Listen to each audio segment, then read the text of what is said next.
Hi there, welcome to another edition of the Torino Diaries. You're back here with me as we pick up on our season with Torino. We just started season two. We are attempting to become a $1 billion club. That's a long way to go. So, along the way, by the way, I will start adding a new filter where I start looking at my players' stats across the season because I want to start aiming to get certain players to do well or to be always generating good results by their performances, and I'm going to be honing that list down. So I haven't really started that. I haven't made that statistics. I call it my stats filter. But for now, I'm going to be looking at my team and making sure that the players have the right kind of training. So here you have my attackers, and we're looking at their training and making sure that they're positioned in their role. Like here, we've got one guy who's being trained as a winger, and he's been working on stamina. So let's just take a look at his stamina. His stamina is 13. Okay, that's fine. So I think that now I'm gonna start focusing on making sure that the attributes that are necessary for him in my team get improved. One of the attributes that I think that is going to come in very handy for this player, because I'm actually spending a fair bit of time on him, is his physical attributes like acceleration, and he's got very good pace. His acceleration could do with some improvement, but this might take a really long time to improve. So I will start focusing on the fact that he can get into the box and finish off his chances because he's got good composure. So we'll work on his finishing right now. So he will now start working on finishing. And then we look at this other player, Josef Martinez. Now, I don't plan to keep this player for very long, but I'm going to flog him off. I plan to sell him. So he's only 23 years old and he's relatively young with a lot of bags of potential. And the area that he seems to be lacking is his finishing and composure. So we're going to concentrate his training as a center forward. And he's been on composure for quite a long time. We'll stick him on composure all the way. Another player that I'm looking at is Alejandro. He was purchased in my first season in charge during the January transfer window. He's not really he's not really made any headway as far as performances are concerned, and that's largely in due to the fact that somehow or another he doesn't find himself in good positions to score goals. So that could be down to a few things. Maybe his finishing isn't good enough for him to want to take shots at goals. So Marco Di Alejandro will now completely focus on finishing. Then we got Manuel Pucciarelli. As you can, in the last game, even though his first touch is good, he wasn't able to play such a decisive game in that half of the game, but in that half of the pitch. But I really need this player to continue playing because his free kick taking is not bad. It's 13. So what we're going to get him to do is concentrate on free kicks because he is not a bad player when it comes to set pieces. So he will focus on that since we don't really have a player that can do that. So when it comes to training, they fit into my profile and how I want my team to perform. I'm not focusing on any new preferred moves. Before we head into the Lazio game, let me just show you what I mean by club stats. Here we have a rather complicated looking screen. That's because I've got a lot of real estate that I can cover on my ginormous screen at home. And these are the things that I track and why. Firstly, of course, position selected, information play and position, and age, and are all pretty obvious. Now, ability, why do I track current ability? I like to see my players meet current, I like to see them current ability equal potential ability. Reason being means that they are playing to the best of their ability at the moment. See, if their potential is to be a good player, then they are being a good player. So it means they're playing to potential. I don't have enough to stick that one in, but if I did, then you guys would really have a hard time seeing my screen. So here we have the I follow average rating, then appearances. This is important for me. It's either appearances or total appearances, and goals, shot percentage, shot per 90 minutes. Why do I look at this? This statistic shows the shot on target ratio. So, and this is the shots per 90 minutes.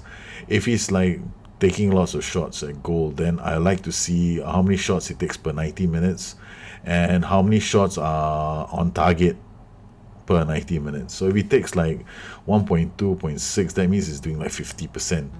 You can also simplify this by just looking at this stat, shots on target ratio, which will tell you, out of every 2 shots he takes a goal, he gets like 50% on. So here on this case, I know that's like 1.2 shots, which is not a lot, and these are for my defenders.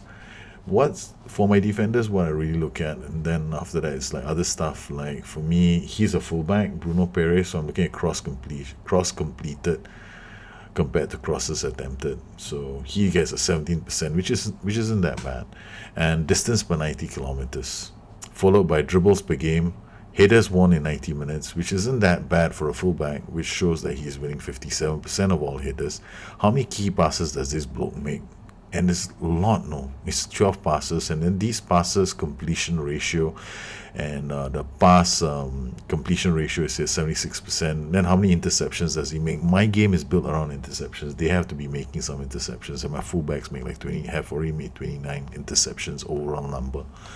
And then we have our overall number of key tackles and how many tackles they make per game, and their tackling ratio. So this, I put them side by side. Why? I want to know how many tackles they do per game. This is like 5.7. Okay, good. That tells me, okay, he does put in a fair bit of challenges in the game, and he wins like 95% of them. So that's pretty amazing for a fullback. And over here we have another fullback gets like 73% of his tackles in. So when I want to know, okay, who do I play? Then if you notice, I had this joker called Forcinion, or I can't even remember his name now. Fornacier, yes, he was a hopeless defender, and I put this guy in. His tackles completion ratio is 83%. He's so much more better than the last guy, and he's already on the wanted list by some clubs, which makes me happy. So this is my club stats sheet. I use this, and right now it looks a bit complicated, but then I'm used to seeing my screen in such a way that I know that if I'm looking at my strikers right now, like I've got this guy called Alfred Bogason. He's made 3 appearances so far, but he has not exactly been lighting up, the scene for me. His shots on target per 90 minutes is not very, very good. It's like 1/3 of all his shots hit the target. So this could be due to the fact that maybe he's not the right man for the job in the role that I've selected him. So I might want to move him around. And then you look at another guy who's got a much better shot on target, which is this guy, Fabio Quagliarella, who gets like shots on target per 90 minutes 1.24, 50%. So I'm usually aim for like 50%. That's not so bad, so I'm happy. So that's my club stats sheet. So I'm gonna try something pretty ambitious. I'm gonna pop in my 4-3-1-2. My head says it's a bad move, but my heart says I want to use the system as quickly as I can. So I'm going to give it 1 run against Lazio, who are a lot better than I am at playing this game. So Finn Bogason Quagliarella has got 2 goals. I like this guy. I'm still going to try and find a way for him to score 17 goals this season. Okay. Pontus Jensen Puglic is not 100%, so I'll put in Jansen instead. Well, the last time we played, we've had like Lazio yet to beat me, but they've all been tight matches. So we have Benassi, Baselli, and Ghazi in midfield. Be tough. I still think attacking is too high. I think I'll just go with control. Okay, and I'll clear this and go control, play with a structured mentality. play fairly narrow. I will play out a defense, work ball into box, and look for overlap. And okay, run a defense. All right, let's go, boys. Control structure, yes. Okay, this will be interesting.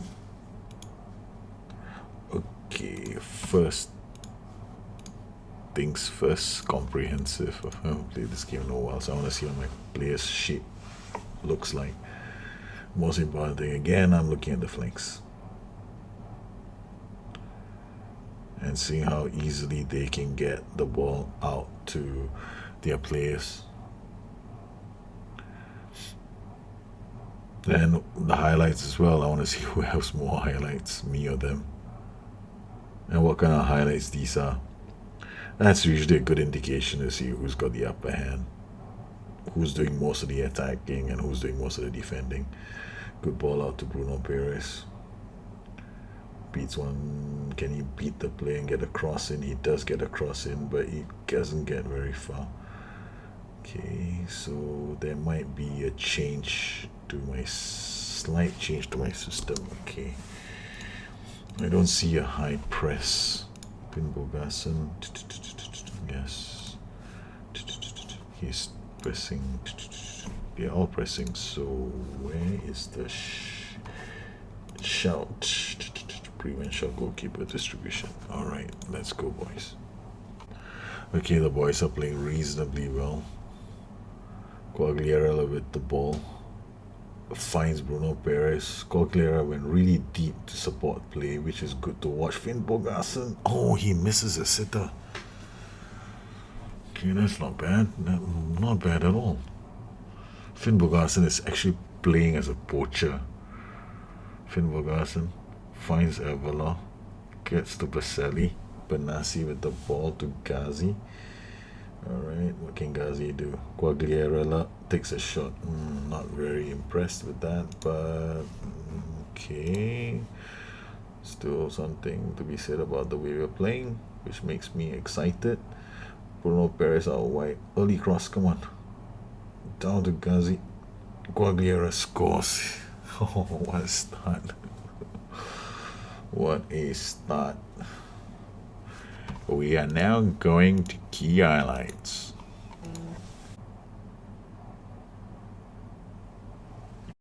Alright, so far we look pretty comfortable on the ball. Alfredo Finn Bogason didn't get a chance to put the ball into the back of the net, but the boys did well otherwise. Let's see how we do more. Bruno Perez drops in a throw. What kind of a throw-in is that? Hi, let's give you the ball. Guys, try again. Prima, Jansen. Okay, backline is holding well. Baselli to Benazzi. Benazzi, can he give it to Finn Bogason? Finn Bogason has a chance to do something with the ball and he does nothing. I'm beginning to think that maybe this guy's was another bad move. Come on, Finn Bogason. I bought him because he had 17 for finishing. Okay, honestly, I fell for the old FM thing again. 17 for finishing, you gotta put him in the team. You gotta put him in your team. And I did that. Stupid me. Oh, man. I'm gonna get another Fonacier again. Keita. Biglia. Boys have formed quite a wall defensively. Baselli, no, Keita, they're messing it up at the back. I don't like to see that. Lulik out wide, doesn't do anything with the cross. The boys are defending well. Okay, Finn Bogason, come on. Do not turn into Fonacier. 6.7. Or else I'll have 6.6. We're leading and he's dropping. I gotta have faith in him. Josef Martinez is sitting on the bench. I've got to think of the long term, which is sell Martinez, so he's got to get some game time in. Finn Bogason, I don't think his match conditioning is up to par. We'll give him until the end of the first half. 6.7. Okay, he's hovering. He's like the rest of the team, doing average. Okay. We got Belotti on the bench and we got Martinez on the bench. Quagliarella out to Danilo Avila, who's got a quite a... Oh! Oh my goodness. Almost got a second goal. Avila to Benassi, champion of loses. I was just about to praise him and he goes and loses the ball. Benassi out to Ghazi. Ghazi looks up, finds Bruno Perez doing the monkey dance on the right flank, crosses in Finn Bogason again. I don't believe it. Pucciarelli. Oh. Again, Finn Bogason misses. Pucciarelli now with a corner gets another chance to put the ball into the dangerous area, which he chooses not to, electing a throw-in instead. Danilo Avila to Baselli. Baselli shows great composure to find Benassi. Benassi looks up, waits for the run, plays a pass to Ghazi. Ghazi has it. Oh my goodness. Great block at the end. Pucciarelli with another corner. I'm getting so excited watching my team play. To Baselli, he's going to give it back to Perez. No, Pucciarelli. Baselli has got time on time, loses the ball. Philip Anderson has now got a chance to start a Priema up there tackling. That is why he's playing and Fonassi has been sold. Coming to the end of the first half, we may take off Finbo. Okay, calm. Things are going well, but I know you're capable of doing a lot better. I'll stick with Finn Bogason. I'm gonna have to give him an individual talk. Calm. You weren't that bad, but you can say I have faith in you. Does he change? Listen keenly, no changes yet. Kate. Ghazi. Out to Bruno Perez. Perez doesn't do anything. Finn Bogason, if he drops to 6.4, he's off. He's at 6.5. I had faith in him, but he's got the 70th minute to prove whether or not he deserves to be playing. Okay, I'll make it the 60th minute. Avila. Backs to Baselli. Come on, Avila. Don't screw things up. Quagliera out wide to Bruno Perez. Now, Finn Bogason is waiting in the central area as a poacher should be. Quagliera again back to Bruno Perez. Come on, drop the ball in. Machetti saves and holds the ball. Finn Bogason is trying everything he can think of to score a goal. We're gonna put in this boy, give him a chance. Jose Martinez will now make an appearance. Finn Bogason walks off forlorn, missing so many chances. Fabio Quagliarella has now scored 3 goals in 3 games. We're gonna make a substitution. We're gonna take off the more important players. 68% with the Champions League game coming up. We'll take off Bruno Perez right now. Priema has had a very good game. 7.1. The backline has done really well. Pontus Janssen coming back from a long injury. Not a very exciting game, I must say, but I'm impressed with how we played in the first half. The second half is a lot less exciting.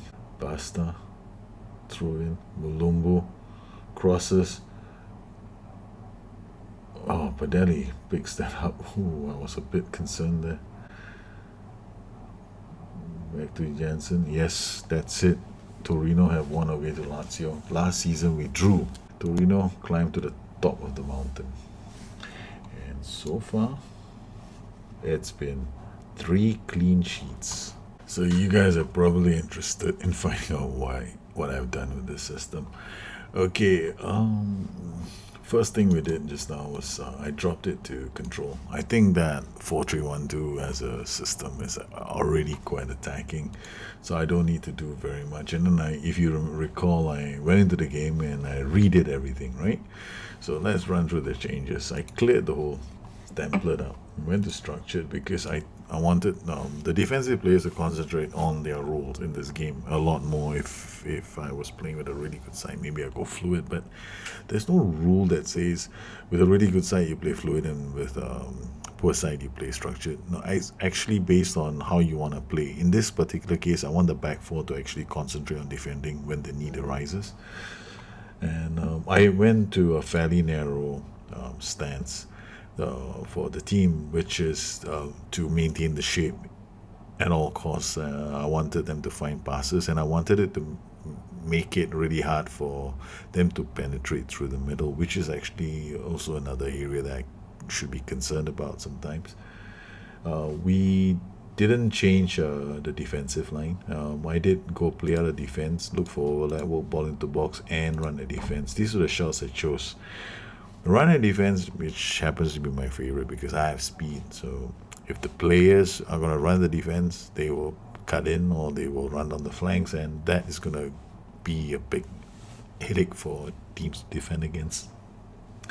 I elected not to go get stuck in or stay on feet and chose to be normal because my team has been picking up a lot of yellow cards, if you hadn't noticed by now. Prevent shot goalkeeper distribution was a shout I used midway through the game because I thought that we were not really closing down the keeper enough. And these were the shouts that I used, and of course I went to control. It was a pretty interesting game. I chose to watch the game and comprehensive at the start because I wanted to see how the highlights would go. Up front, I chose to use Finn Bogason as a poacher. Now, if you look at his attributes, now he's not exactly banging all the goals. He's off the ball running 16, so he's always going to find space. His finishing and his composure is 17 and 15, so this could be down to other reasons why he's not really playing very well. So I might want to change his training, or I might want to try something different because as you can see, as an advanced forward, he's like brilliant, right? So his key attributes of this role are really good. As a poacher, they may not be as good. So I think that in the next match, we are going to change him to an advanced forward and give him a chance to spearhead the attack. And this is something that's more suited towards. It might work, it might not work. I will give it a shot because for most of the whole other system, it seems to work quite well. At the back, why was Avila on support and why is Bruno Perez on attack? Actually, it's only because I want to make sure that I don't overcommit my back line. And if both of them go charging out, I might be asking for a lot of trouble. Furthermore, this guy was a poacher, so actually on my left flank, I have one guy in attack already. And with Bruno Perez, him launching down the flank, I think I have enough. If he's launching down the flank, then I'd rather have one guy, one fullback here, just like diagonally keeping up, instead of having two fullbacks going like helter-skelter down the flanks, which is quite pointless. The match doesn't flow like that as well. You should know that if a fullback goes down the flanks, doesn't mean that the other fullback is going to run down the flanks. But when you have a situation where you are moving the ball around, yes, that kind of happens. You'll find one fullback here and you'll find one fullback here, and I don't see the point sometimes, especially with my side. So these are the things that I did during the game. The play narrower shot was pretty important because it helped us keep our shape. Well, I hope you enjoyed this edition of the Torino Diaries, and I did promise I was going to do something different, and this time it was a 4-3-1-2. I am curious because I really like the 4-3-1-2. It's one of my favorite systems, and I love playing it, and I always end up playing something like the 4-3-1-2 or some other system that I rarely ever see other people using, and I like to use those kind of systems. If you have any questions and you feel like I could have covered something else, please drop me a note. You know where to find me at addicted2fm.com. You can also find me on Twitter at Busternet. And if you enjoyed this, please subscribe. Let me know what you think, and I hope to hear from you soon. For now, good night. Bye-bye.